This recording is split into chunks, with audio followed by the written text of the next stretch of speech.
Jaya Gopi Jana Vallabha Girivardhari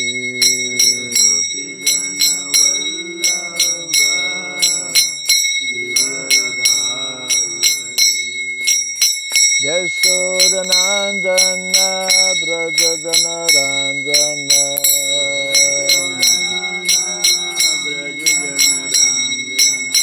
Yashodanandana Brajadana Ranjana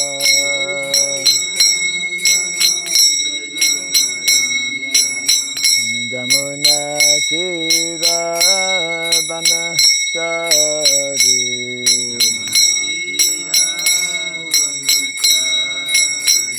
Jamuna Tira Vanachari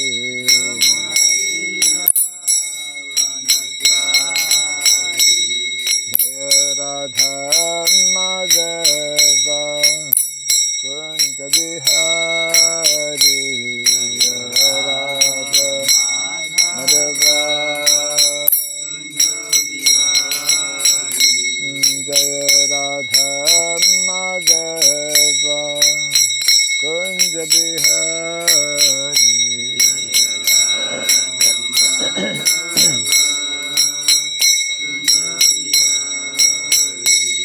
Jaya Gopi Jana Vallabha Girivardhari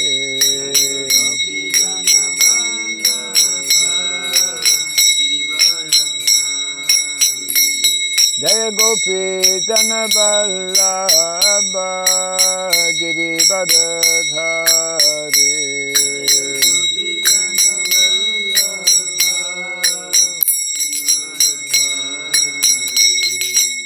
Yashodanandana Brajadana Ranjana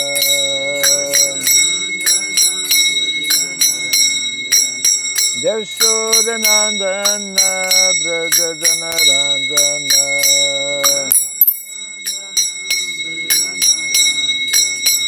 Jamuna Tira Vanachari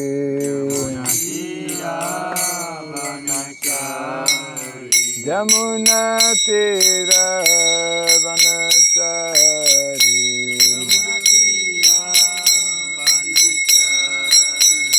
Jaya Radha Madhava Kunja Bihari Jaya Radha Madhava Jaya Radha Madhava Kunja Bihari Radha Madhava Kunja Bihari Hare Krishna Hare Krishna Krishna Krishna Hare Hare Hare Rama Hare Rama Rama Rama Hare Hare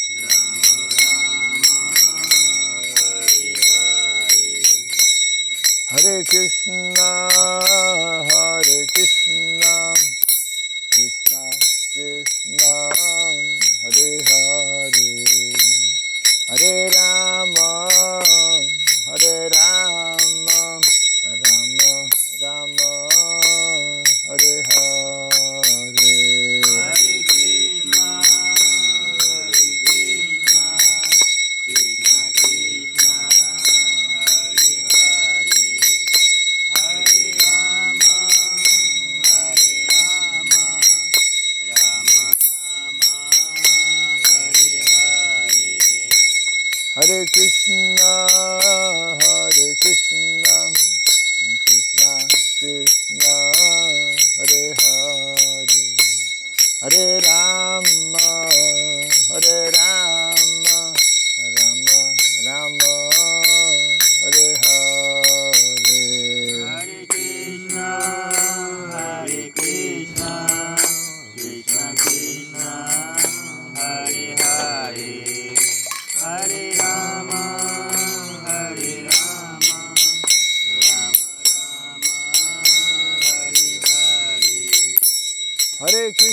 Hare Krishna, Krishna Krishna, Hare Hare, Hare Rama, Hare Rama, Rama Rama, Hare Hare.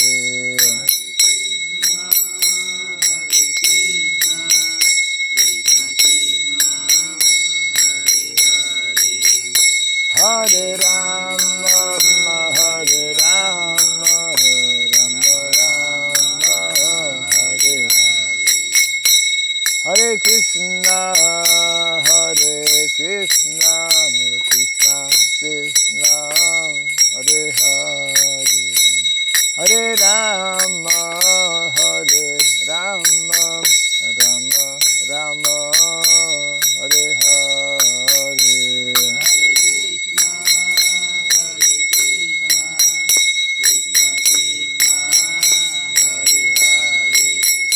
Hare Rama, Hare Rama, Rama Rama, Hare Krishna, Hare Krishna, Krishna Krishna, Hare Hare, Hare Rama, Hare Rama, Rama Rama, Hare Hare.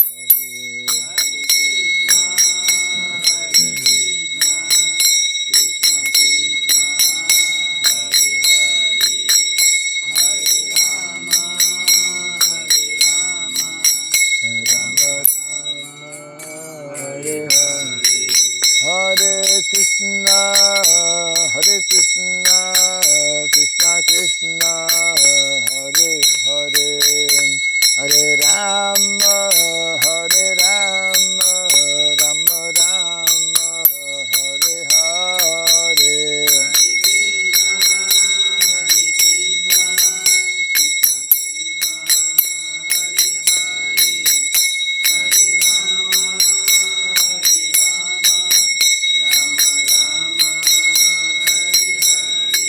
Hare Krishna, Hare Krishna, Krishna Krishna, Hare Hare, Hare Rama, Hare Rama, Rama Rama, Hare Hare.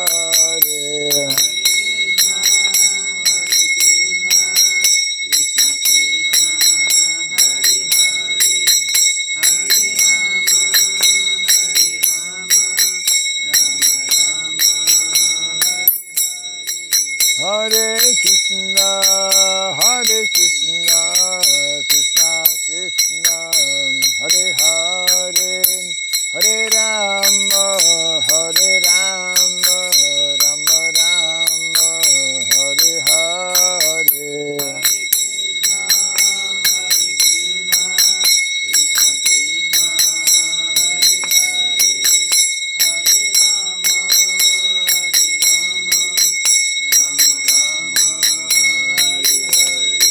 Jai Radha Madhava Radha Madhava Radhe.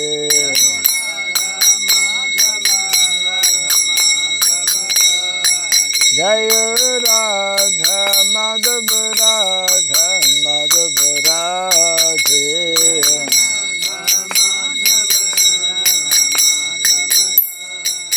Jaya Prabhupada, Jaya Prabhupada, Prabhupada, Prabhupada,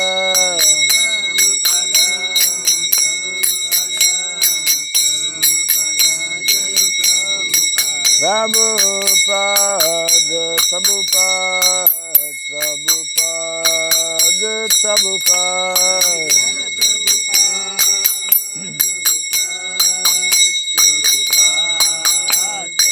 Jaya Jaya Prabhupada, Prabhupada, Prabhupada, Prabhupada,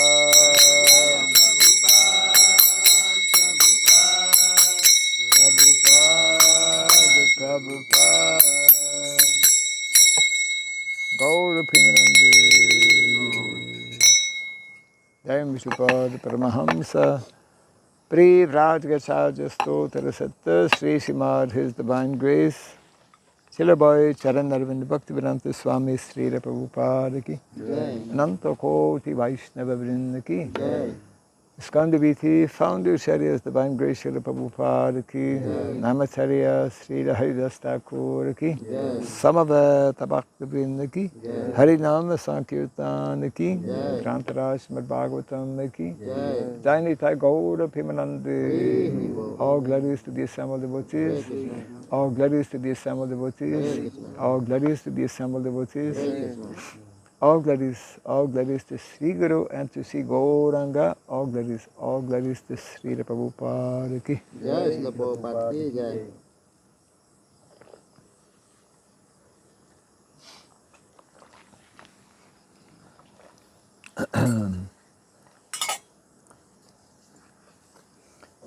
Om Agyanatimirandasya Gyananjana Salakaya Taksurun Militam Jena Tasmai Sri Gurave Namaha Sri Chaitanya Manobhistam Stapitam Jena Bhutale Swayam Rupa Kadamahyam Dadati Swapadantikam Vandeham Sri Guru Sri Juta Parakamalam Sri Gurun Vaisnavamscha Sri Rupam Sagrajatam Sahagana Raghunatan Vitam Tvam Sajivam Sadvaitam Savarutam Parijana Sahitam Krishna Chaitanya Devam Sri Radha Krishna Padam Sahagana Lalita Sri Vishakandhitam Scha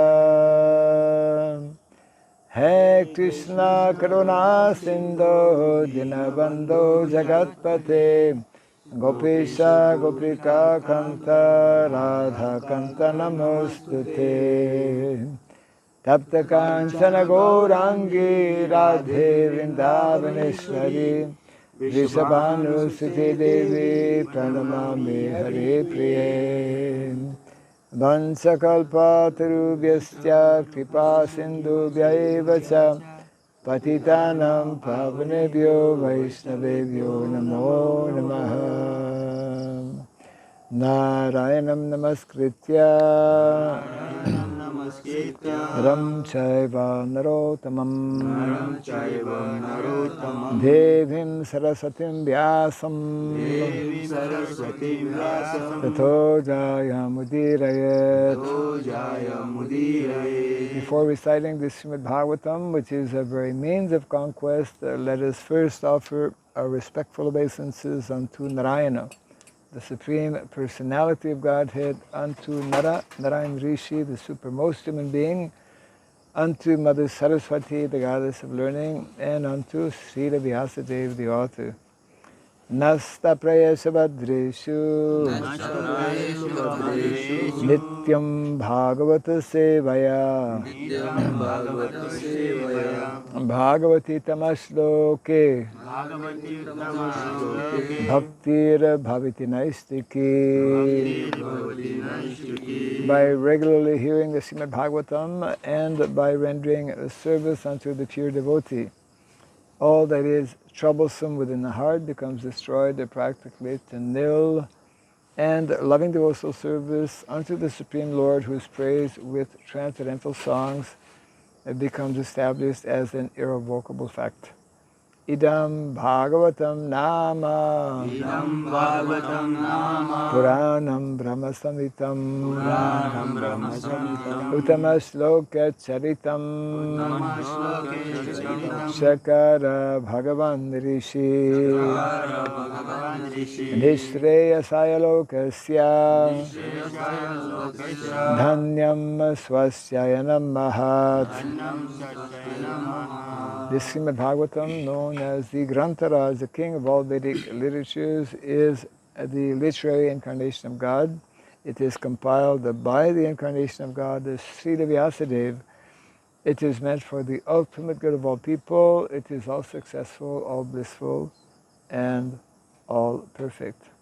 Shri Krishna Chaitanya, Shri Krishna Chaitanya, Prabhu Nityananda, Prabhu Nityananda, Sri Advaita Gadadhara, Sri Advaita Gadadhara, Sri Vasadi Gaura Bhakta Vrinda, Srivasadi Gaura Bhakta Vrinda, Hare Krishna, Hare Krishna, Hare Krishna, Hare Krishna, Krishna Krishna, Hare Hare, Krishna Krishna, Hare Hare Hare, Rama, Hare Hare Rama, Rama, Hare Rama, Rama Rama, Hare Hare. Rama Rama, Hare Hare. Om Namo Bhagavate Vasudevaya.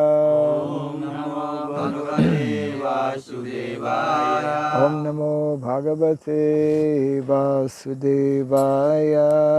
Om Namo Bhagavate Vasudevaya. Om Namo Bhagavate Vasudevaya. Om Namo Bhagavate Vasudevaya. Om Sarabhyaya Namaha.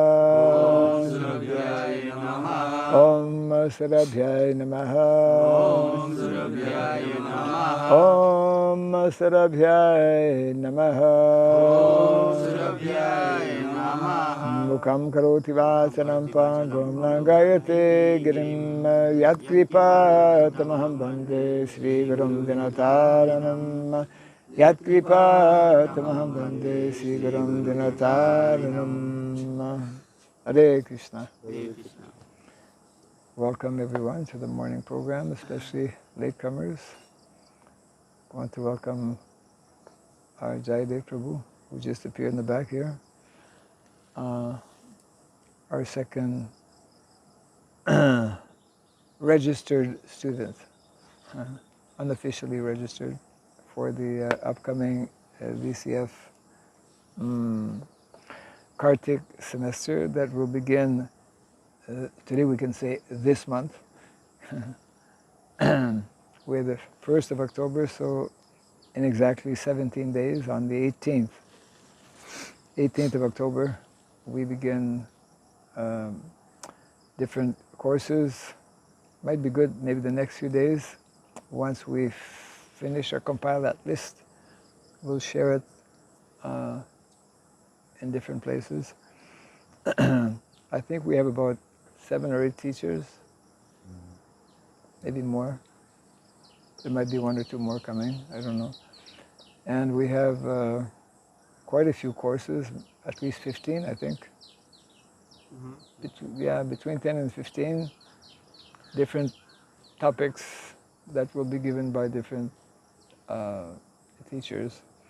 Some of the teachers will be only teachers, some of the teachers will be students as well, simultaneously. Yeah. And all the devotees who are here will have an opportunity to participate, and you can adjust your schedules accordingly. It will be, just to let you know, there's 2 classes a day, between 10:30 and 12 in the morning, and then between 4:30 and 6 o'clock. So we had that worked fairly well last year. There's no perfect time for everyone, but yeah, so 2 90-minute sessions, and in between maybe a little bit of homework, not too much.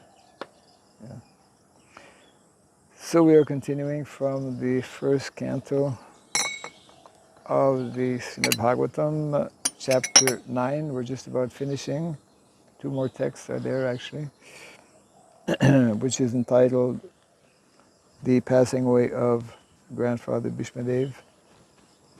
Very inspiring lessons from this chapter, specifically from not only the personal example of Grandfather Bhishmadev, but his instructions, which are just very, very, very briefly summarized here. And it would be nice actually if I think maybe this year might be too late, but we should try to encourage and find someone who has kind of deeply studied the subject matter that Grandfather Bhishmadeva is presenting to Yudhishthira Maharaj and the Pandavas, because it has to do with what we call statesmanship, governance, kshatriya, monarchy, and that also obviously in the Vedic culture within the context of varnashrama dharma. Yeah, because when we look at Vedic culture, we just cannot, for the general mass of people, and I would say for the general devotees as well, we just cannot avoid varnashrama. And if we try to avoid or bypass the system created by Krishna, which is meant to use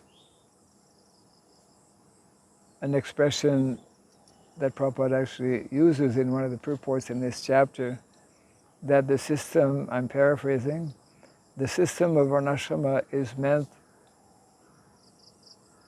to help accelerate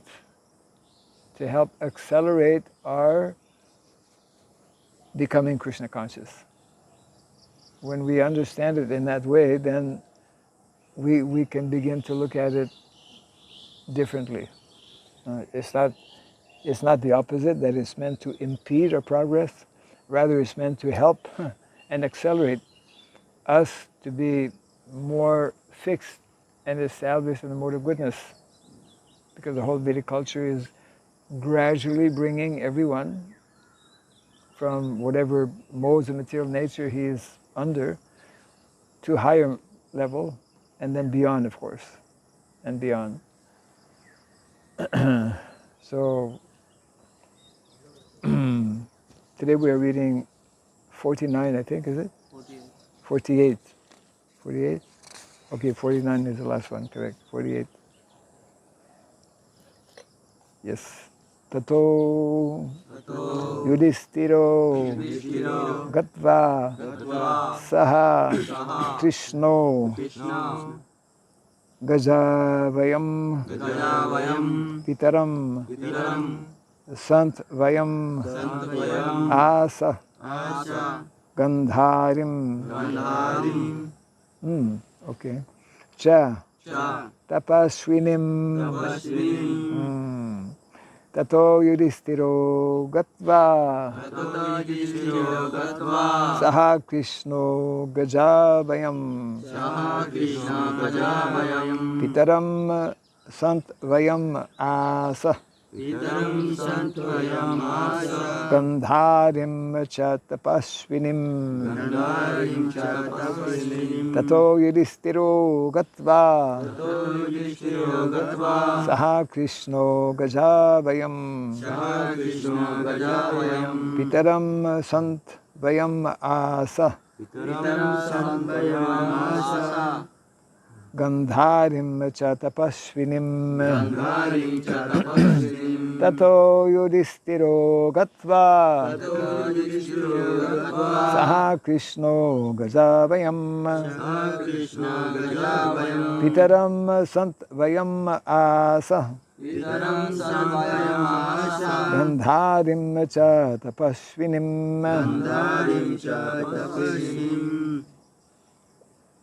Tato Yudhishthiro Gatva Saha Krishna Gajavayam Pitaram Santvayam Asa Gandharim cha tapasvinim. Tato Yudhishthiro Gatva Saha Krishno Gajavayam Pitaram Satvayam Asa Gandharim cha tapasvinim.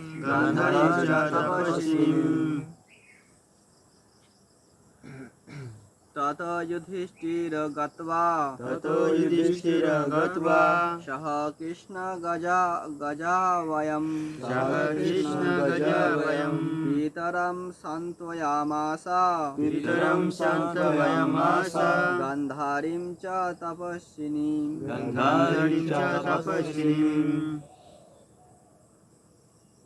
ततो युधिष्ठिरो गत्वा सह कृष्णो गजाह्वयम् पितरं सान्त्वयामास गान्धारीं च तपस्विनीम्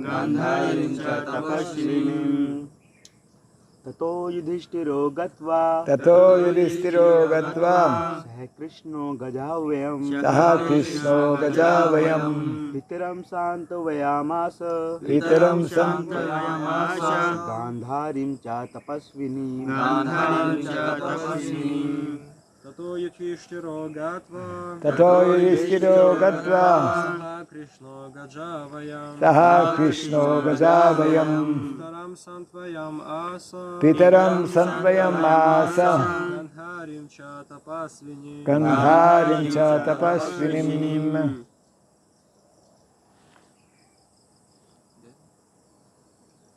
Tattaha.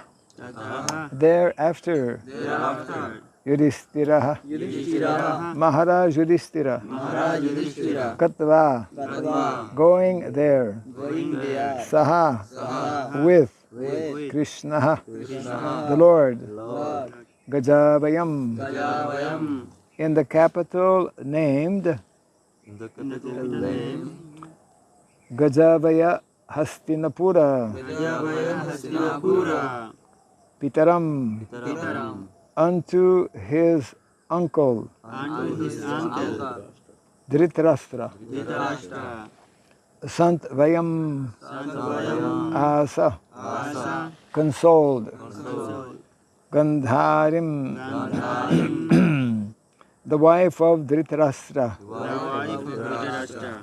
Cha, and Tapasvinim, an ascetic lady. Translation and purport by His Divine Grace A.C. Bhaktivedanta Swami Srila Prabhupada Ki. And thereafter Maharaj Yudhishthira at once went to his capital Hastinapura, accompanied by Lord Sri Krishna, and there he consoled his uncle and aunt, Gandhari, who was an ascetic. Kindly repeat after me. Thereafter, Maharaj Yudhishthira at once went to his capital, Hastinapura, accompanied by Lord Sri Krishna, and there he consoled his uncle and aunt Gandhari, who was an ascetic. Purport. Dhritarashtra and Gandhari, the father and mother of Duryodhana and his brothers, were the elder uncle and aunt of Maharaj Yudhishthira.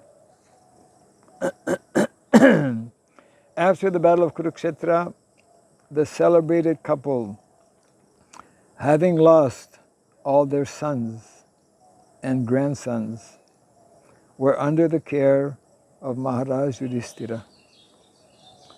They were passing their days in great agony over such a heavy loss of life, and were practically living the life of ascetics.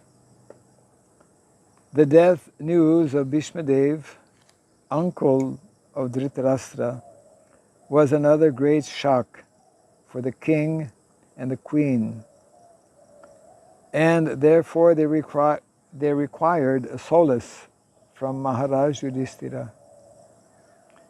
Maharaj Yudhishthira was conscious of his duty, and he at once hurried to the spot with Lord Krishna and satisfied the bereaved Dhritarashtra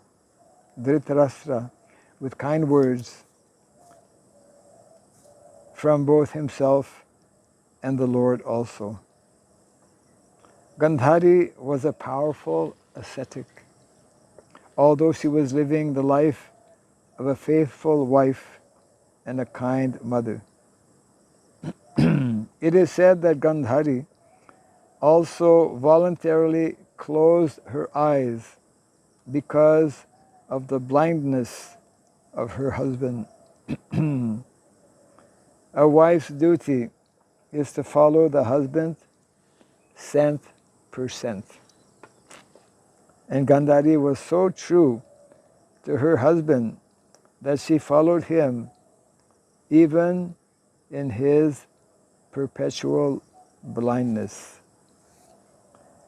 Therefore, in her actions, she was a great ascetic. Besides that, the shock she suffered because of the wholesale killing of her 100 sons and her grandsons also was certainly too much for a woman. To lose one child, what to speak of losing 100, all of one's children. But she suffered all this just like an ascetic. Gandhari, although a woman, is no less than Bhishmadev in character. Wow. They are both remarkable personalities in the Mahabharata. Translation again. Thereafter, Maharaj Yudhishthira at once went to his capital, Hastinapura, accompanied by Lord Sri Krishna. And there he consoled his uncle and aunt Gandhari, who was an ascetic.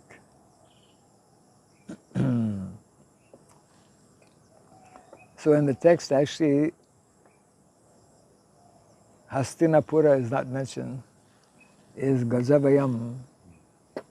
So Sanskrit scholars, Gajavayam means? Vayam means Actually, we are.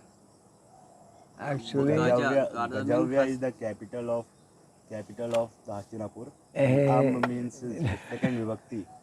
Vayam means? Am means second vibhakti, means Gajav. Two words Gajavyam. Towards? Gajavyam. What is Gajavayam mean? Gaja is an Gaja is elephant. Yeah. Oh. Gaja means elephant.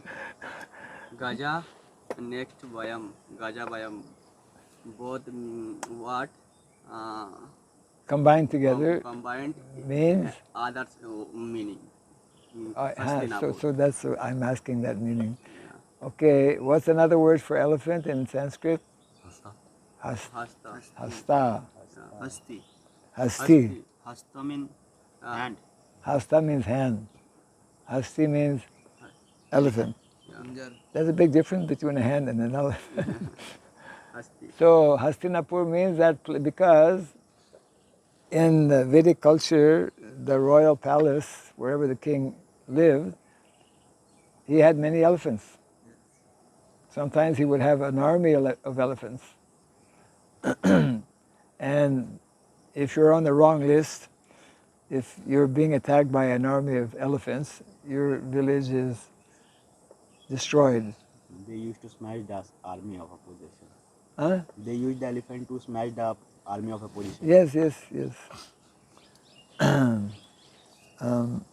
So the whole climax of what has taken place is now we are at the climax, let's say, of the whole story.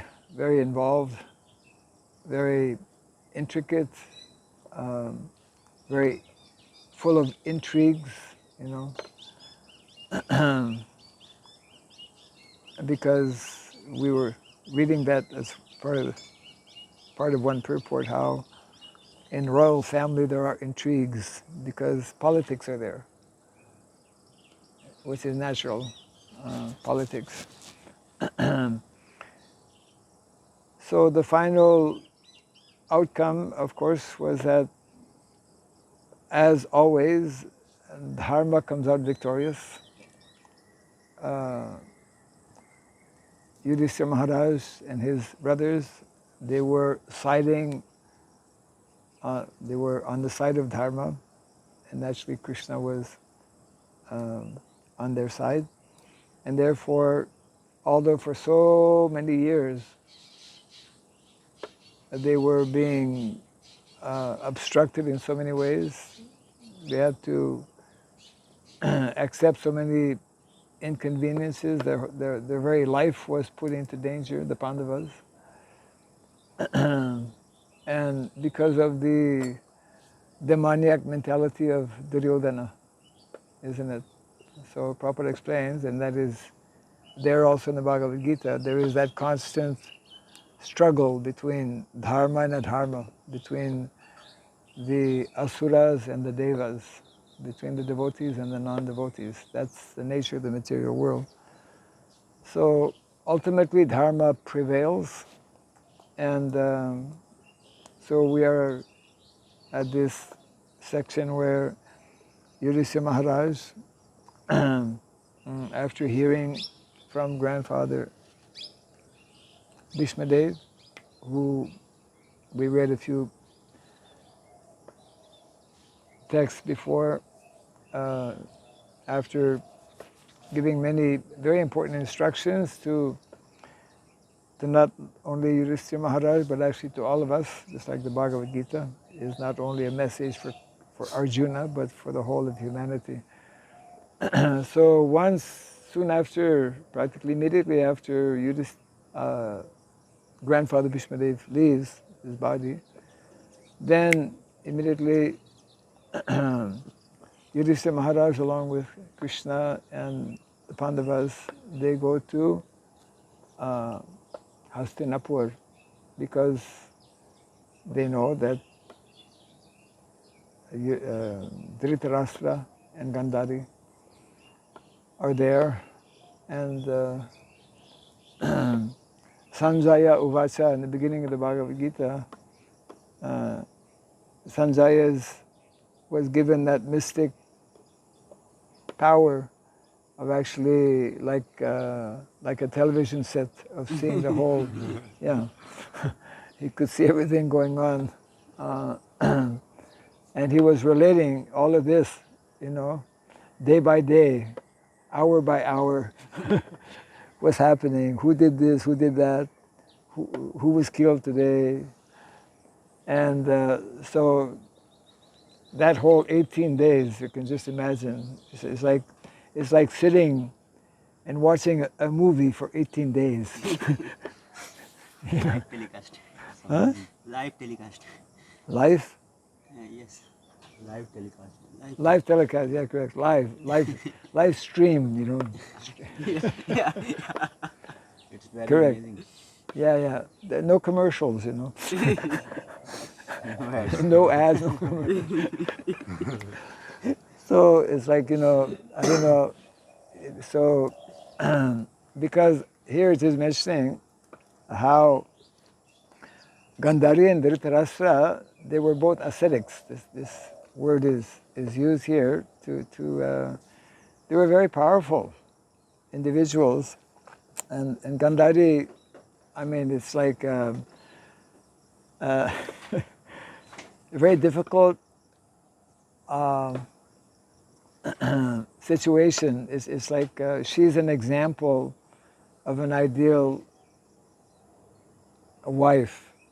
As Prabhupada mentions, according to Vedic culture, a wife is meant to follow in the footsteps of her husband, always avoiding to take any kind of position superior to the husband. I mean, that statement might be controversial in our modern day context, where we are promoting, I would say, artificially, gender equality. That's a whole big controversial topic. Vedic culture doesn't promote gender equality. Vedic culture recognizes that everyone is spiritually equal. On that level, there is, spiritual equality in terms of Mamaevankro Jiva Loke Jiva Bhuta Sanatana. We are the eternal part and parcel of Krishna. And regardless of which body we find ourselves in, as the male body or female body, we have we have the same opportunity to actually properly utilize this human form of life to become self-realized, to develop our love for Krishna, etc. But on the material platform, in terms of social situation, social organization, which is varnashrama, different individuals have different positions and roles within society. And and this is such a rare and unique, extraordinary example. I mean, pushing things to the limit in one sense. When when Gandhari, who was a princess, because the system previously was that, okay, you had to find the right person to, if there was a prince, you have to find a princess. So the very important aspect in the Vedic culture that the parents or the elders, they're responsible to actually match and help a young man find a suitable wife. So when the news came to her that okay, this person has been chosen to be your husband, so because it's built in the Vedic culture, she accepted. But then when she came to know, by the way, your future husband, they described all his wonderful qualities. He's very powerful, very handsome, very expert in military science. Because even though he was blind, Dhritarashtra was very expert. Yeah. So when the information came that, but he's blind, so that was like a big shock for initially for Gandhari. And then the whole wedding arrangement was arranged, and so many people were coming. It's a big event. Even ordinary people get married. It's like a big event. What to speak of like princesses and whatnot.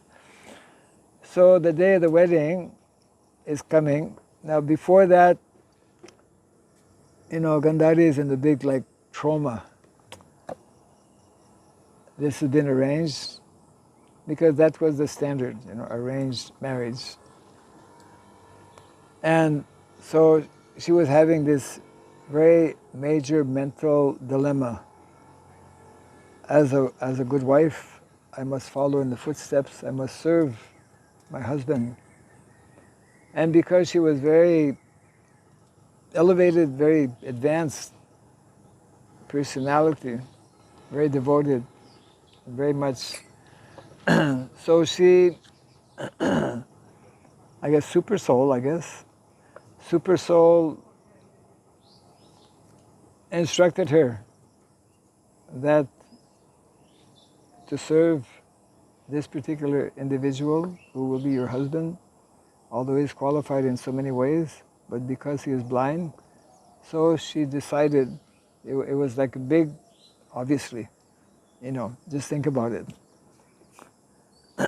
It was the decision of her life, so to speak, that she decided just maybe the evening before or something, before the marriage, to permanently blindfold herself and to also become, in other words, to take on a position where she is not in a superior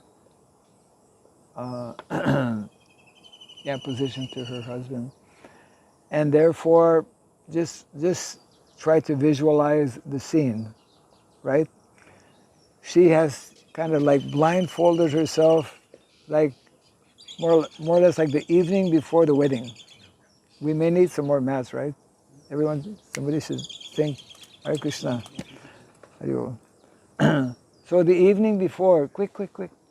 The evening before, she puts on this blindfold. It must have been the evening before, otherwise. So yeah, Matt is coming. My God, Hare Om. I heard some rumors. Now the rumors are no more rumors. He's actually here. No more Matt. Hey, get some Matt. No problem. Hey, no problem.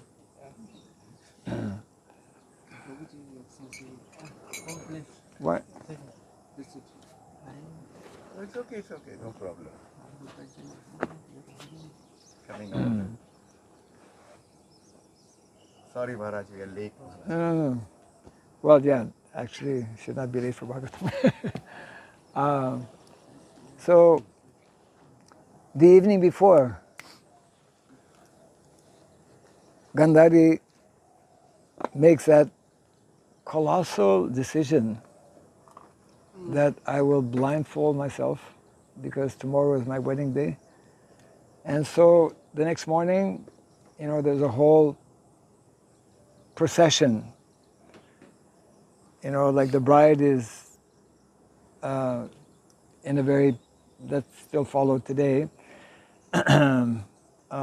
is taken with all kinds of music and chanting and decorations, etc. And from a distance, she's coming, and usually Matajis are covered. Their head is, well, that's Vedic practice. Their head is covered, and especially on weddings. It's like they seem to be extra covered. So as she is coming, all this chanting and music, and it's like, wow, big. It's like, then Kunti Devi and other members, like the Pandava family and whatnot, as she approaches, because from a distance they can't really see clearly, but as she approaches to the place where Dhritarashtra is, then people start to see that something is covering her eyes.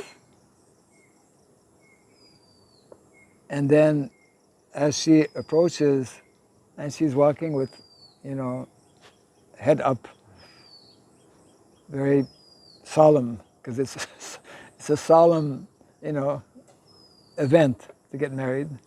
Because in Vedic culture, you do that only once, generally. Nowadays, it's a different story. Then, as people are looking, then they start to realize, oh my God,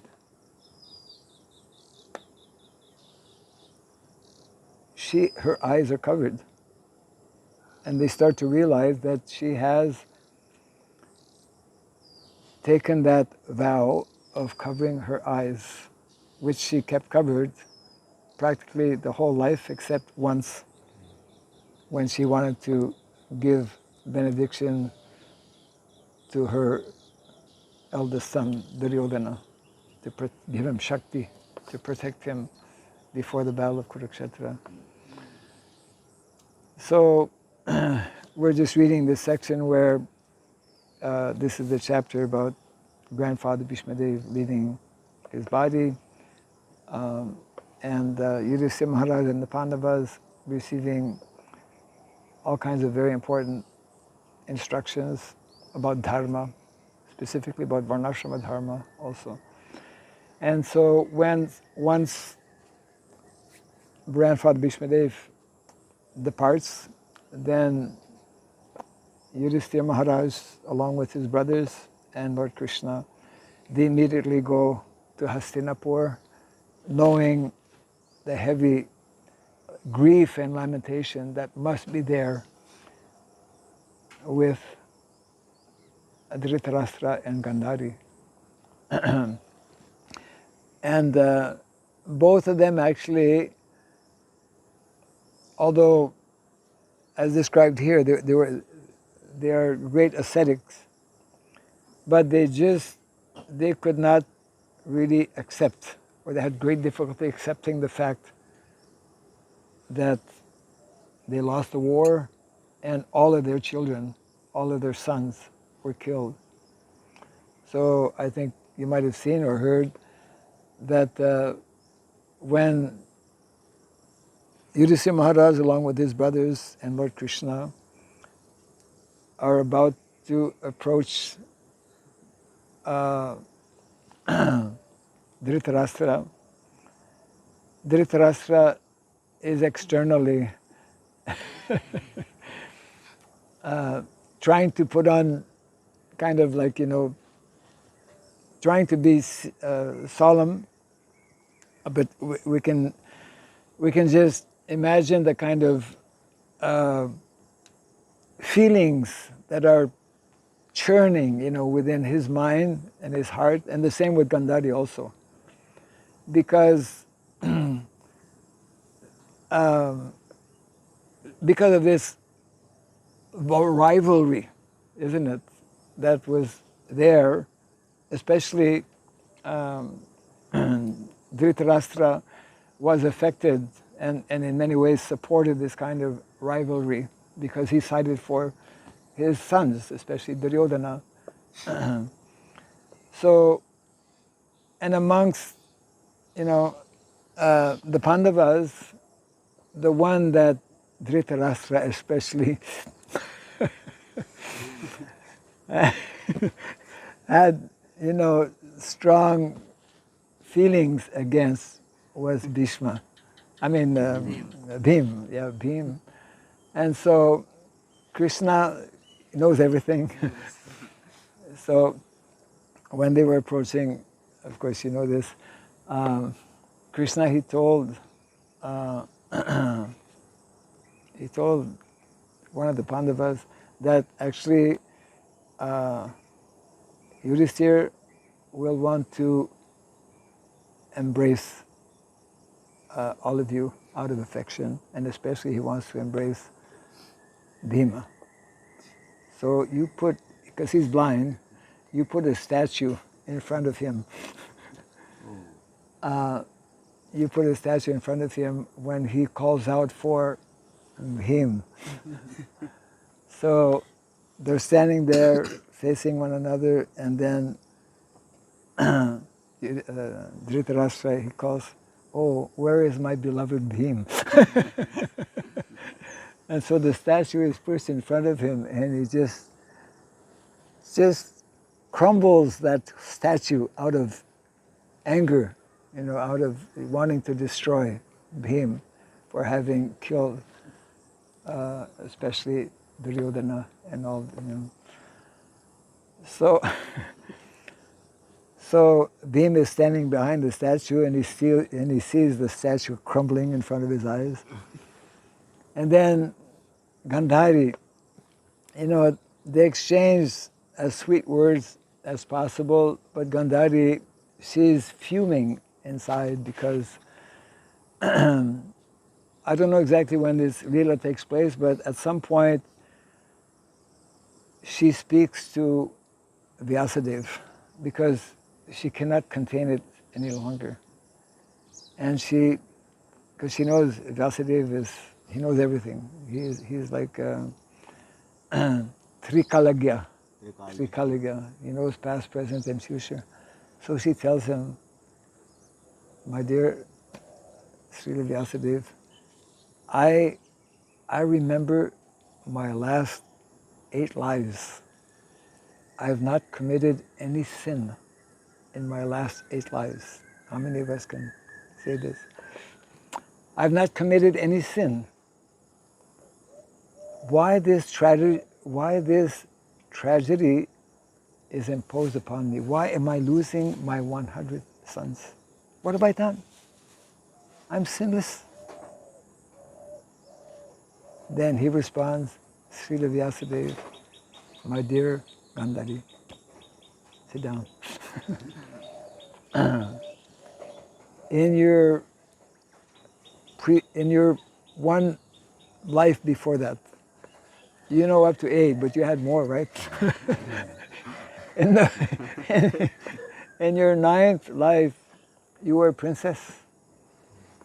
You were a princess, and one day, after taking bath in the pond, as you were walking up the steps, there was a snail on the step, on one of the steps, that had laid 100 eggs, and you accidentally stepped and crushed those 100 eggs, and the mother snail cursed you, that after 7 lives, you will have 100 sons, and you will lose all of them as I am losing my sons today, my children.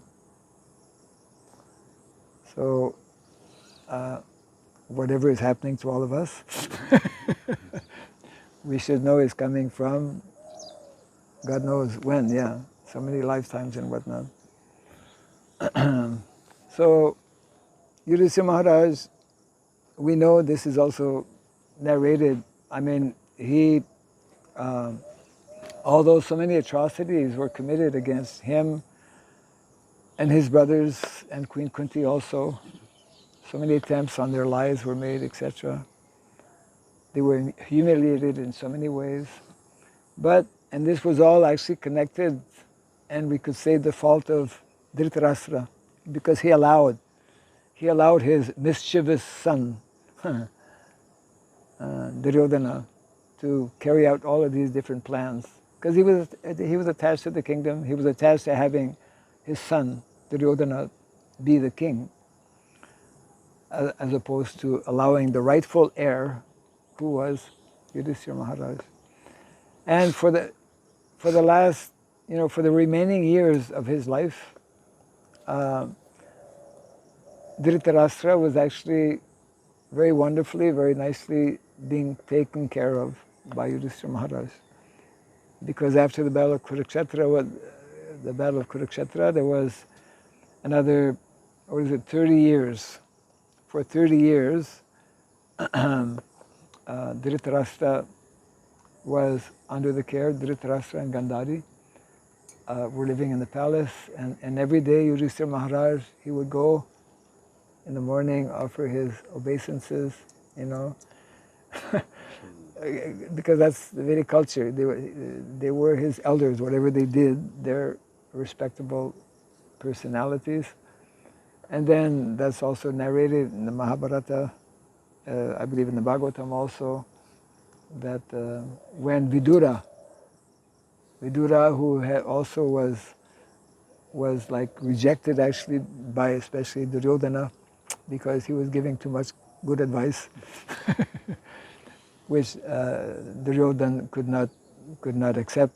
So he kicked him out of the palace, which was a benediction, which he took as a benediction. And Prabhupada explains that whatever happens in our lives, we should try to find the good side. So many bad things happen, but whatever so-called bad things happen, there's a good side.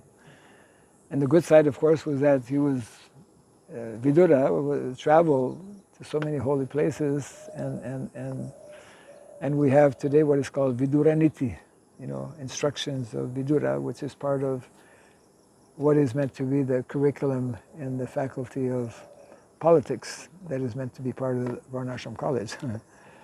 So after 30 years, then he finally shows up in Hastinapur, and we know the story. He goes and, my God, Yudhisthira, you're still here?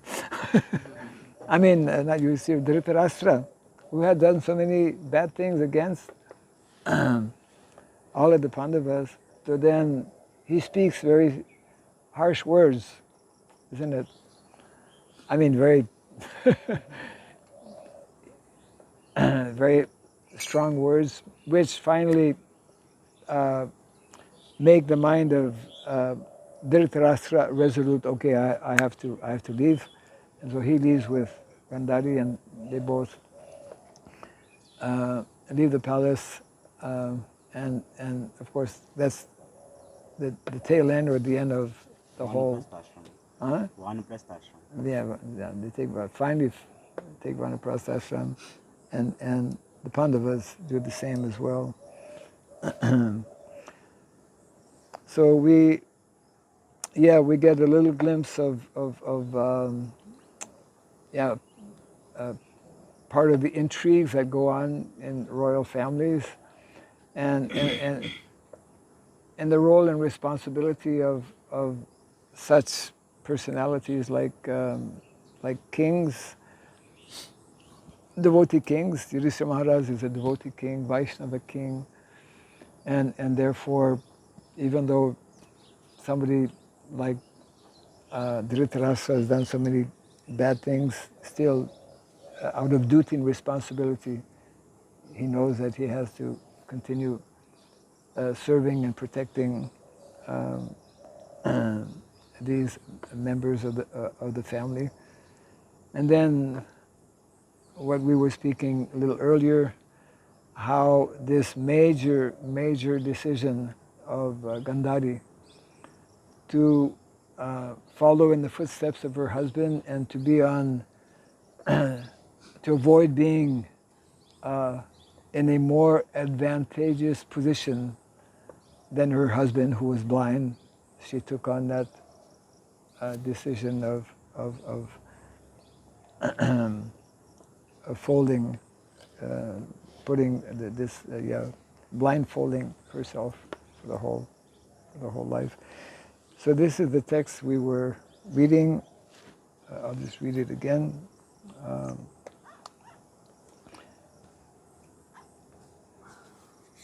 Just one more text actually in the chapter that we'll be covering tomorrow. So today's text, which was 48. Thereafter, Maharaj Yudhishthira at once, thereafter means after grandfather Bhishmadev left his body, Maharaj Yudhishthira at once went to his capital, Hastinapur, also referred to as Gajavaya in the text, accompanied by Lord Sri Krishna, and there he consoled his uncle and aunt Gandhari, who was an ascetic. And Prabhupada mentions in the purport that actually both Gandhari and Dhritarashtra were ascetics. And Prabhupada ends the purport by saying how these two personalities are both remarkable personalities in the Mahabharata.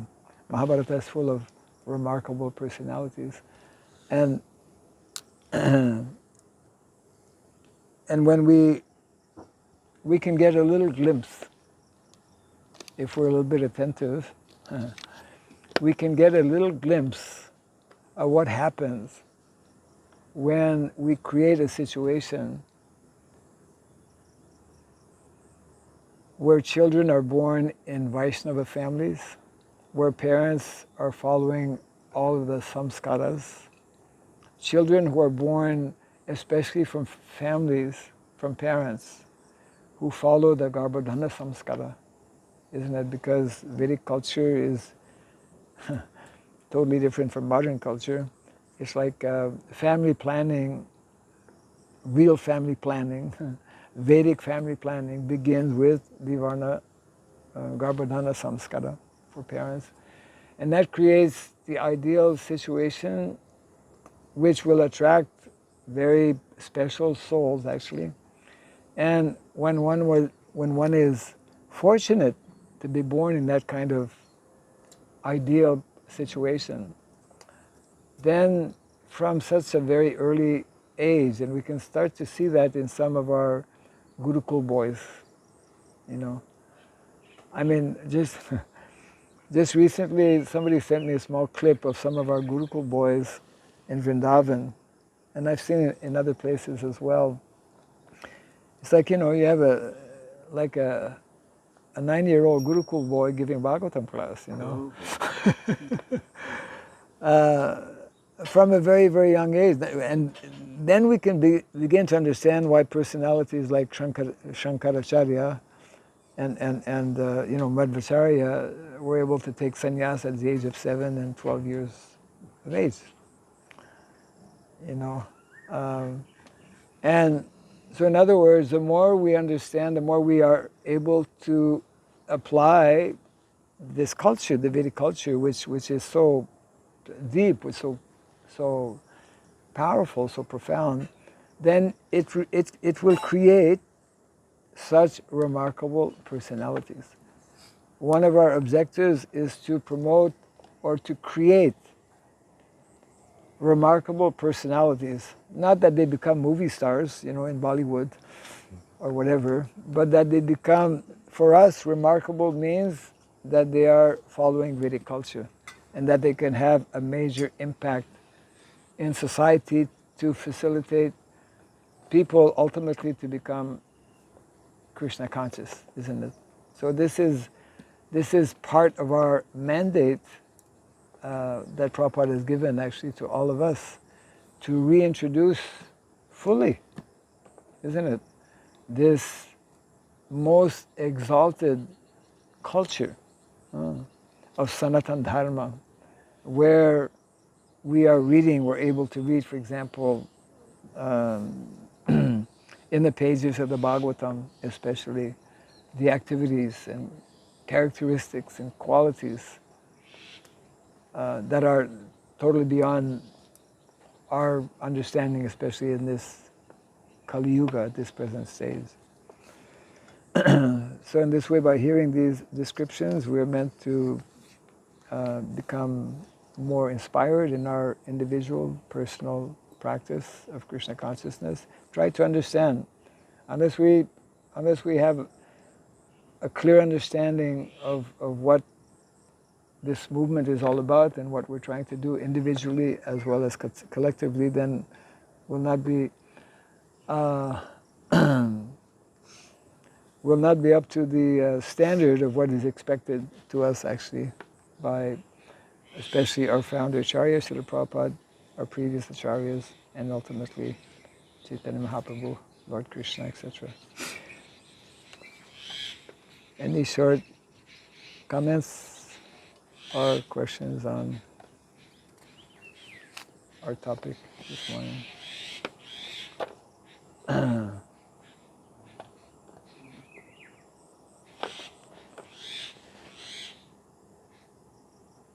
Gajavaya. Somebody has to find out. Anyways, it means Hastinapur, the place where elephants. Yeah, I have questions connected to elephants. An elephant question. Yeah. I hope it's not a big question. I have visited one animal sanctuary in Mathura district. In Mathura district. This recently, huh? Yeah, yeah. Okay. And they have there like elephants, and they have other place where only elephants are there.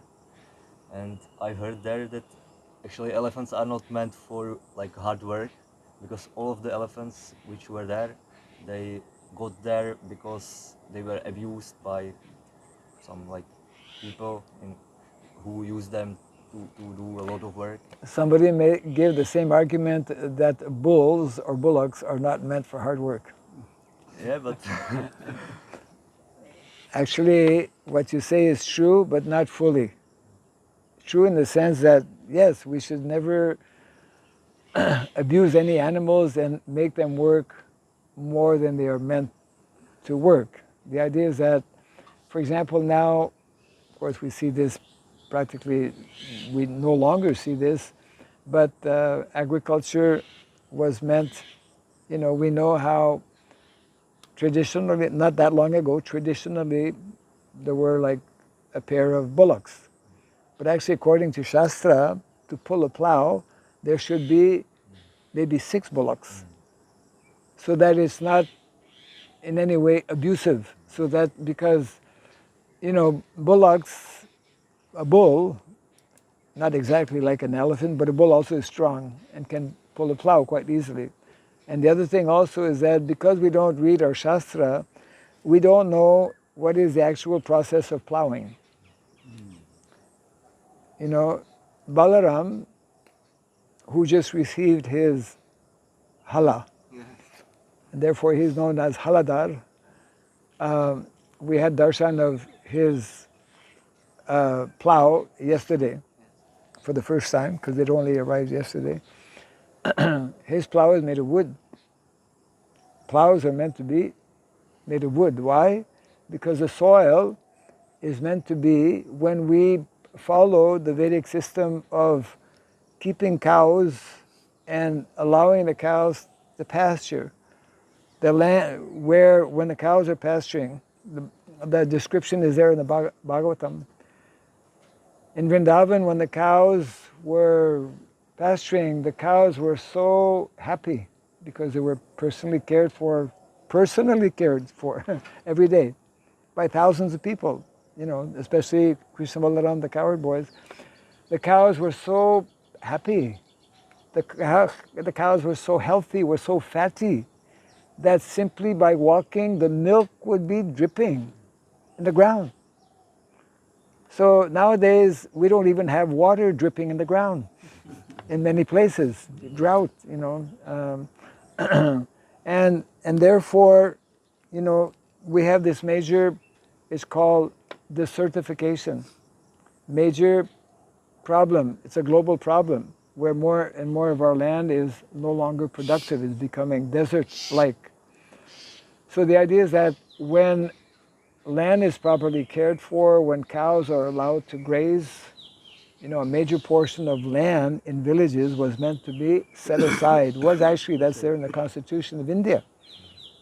Gochar Bhumi, that has been stolen actually from the cows over the last so many years since independence here in India and all over the world for that matter.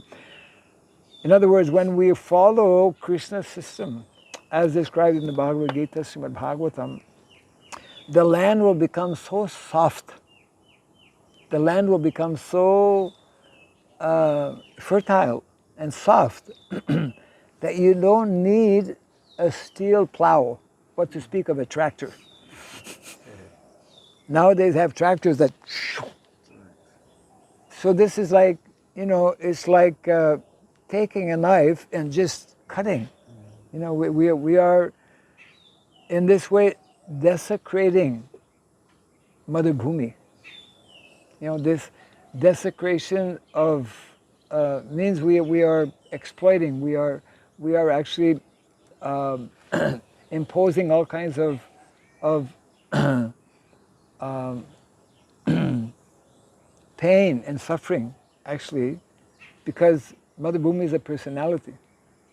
So many living entities. It is said that if you pick up one handful of healthy soil, there are more living entities in that handful of soil than the population on the planet. What's the population? 8 8 billion. billion approximately. Yes. So in one handful of soil, healthy soil, there are more living entities.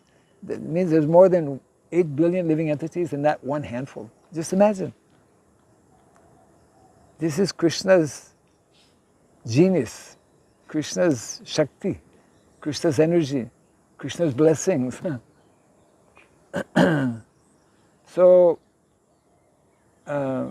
that's why we have strayed away, we've gone away from what is meant to be the norm in terms of living, in terms of working, in terms of family, in terms of education, in terms of economy, in terms of practically in terms of everything in modern day society. Therefore, the need to reintroduce systematically, as Prabhupada formulated in his 7 purposes of ISKCON, to systematically propagate, educate people in the tenets of Krishna consciousness. And the tenets of Krishna consciousness are not only meant to be learned between the 4 walls of a temple, because within the 4 walls of a temple, generally, food does not grow there. Cows don't stay within the four walls. They might come for darshan in some, fortunate temple. So that's a whole, yeah. First, it is, I think, it is the propaganda of modern civilization. First, they said the bull ox is not meant to be do hard work, don't abuse him. And then they said there is no use of ox, cut them into the leather factory. Yes, yes, yes. Let's be merciful to the bullocks. They should not work, but let's send them to this. Because Yes. there is no work. So Prabhupada therefore makes the point that, we all have in the different countries of the world a very nicely written constitution. We're promoting peace and harmony and friendship, not recognizing and understanding that this harmony, friendship, and peace is meant to be for all living entities. Why are we promoting friendship and, just amongst human beings? So it is like a double, double standard. Yeah, the whole of modern society is based on artificial double standards in the name of peace and in the name of friendship. We are trying to do something amongst human beings, but on the other hand, we are having no reservations whatsoever about sending animals, including cows, to the slaughterhouse. Yeah. Okay. Anything else before we close the book temporarily? Book is closed. Jai Grantaraj Srimad Bhagavatam ki. Jai Srila Prabhupada ki. Jai. Gauda Pimanande.